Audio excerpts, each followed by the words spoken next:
Hey Canadian travelers, are you heading to Mexico anytime soon? If you are, then this is a video you need to watch because I've basically created a short list of all the forms that you need to both get down to Mexico and to get back home.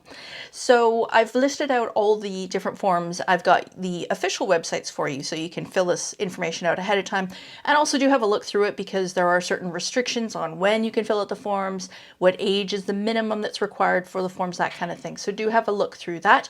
To make it easier for you if you're watching this video on your TV, I've also included QR codes so you can simply pause the video, hold your camera up to the screen, and you can snap through the QR. It takes you straight to the website so you can access it that way. So try to make it as easy as possible. So for Mexico, there's basically 4 things that you need to enter. You do not need to do any advanced testing currently as of November 30th. Of course, things can change. They're happening all the time, but for now, this is what's needed to enter Mexico. So first and foremost, you're going to need to fill out the tourist visa form. This is free. There's no charge to it. You can fill it out in up to 30 days in advance.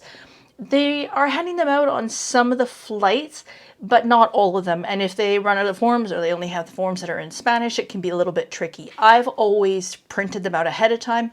You go online, create an account, fill in your information, you can print them out, you get a copy, an emailed copy, so that you have it for your records. So it makes it super easy. And as I say, that can be done 30 days in advance. They do also require you to fill out a health form. This is done within 12 hours of your arrival into Mexico. So if you've got a connecting flight or you're leaving early in the morning, it can be a little bit tricky, but it does need to get done. There are some airlines that are asking for this before you even board the plane or at check-in, so be aware of that. A lot of the airports are not asking for this form, specifically Cancun, but again, that can change at any time, and I have heard reports where Puerto Vallarta Airport, they are asking for the form. Don't create any extra stress for your trip. Make it easy. Number 3 is the customs declaration. Now, you cannot fill this out ahead of time. You'll either receive this on the plane, or if you're going into Cancun Airport, they're doing it verbally now. So we're getting rid of all the paperwork. So that makes things a little bit easier. And of course, don't forget to make sure that you have your Canadian proof of vaccination. You can get the QR code, you can download that through the government website, and I've included the link here so that you have proof of that, because you're not going to be able to get on a plane from Canada without it, and you'll also obviously need that for your return to Canada. So when you're ready to return home, there are some slightly different forms that you'll need. Obviously the tourist visa, they take half of it and they leave the other half with you. So you'll need to present that when you check out. So make sure you keep that in a safe place because you'll need it when you're ready to leave.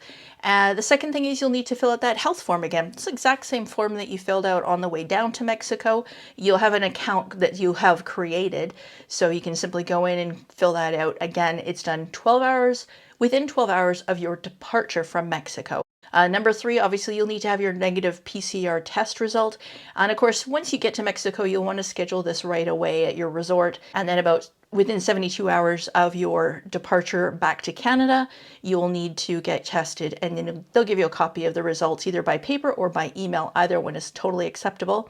And the 4th thing is you'll need to complete the ArriveCAN information, and this can be done either through the app or through the website. I recommend the website. It's a heck of a lot easier, trust me on this one. There's about 30 different web pages that you go through to fill out this information.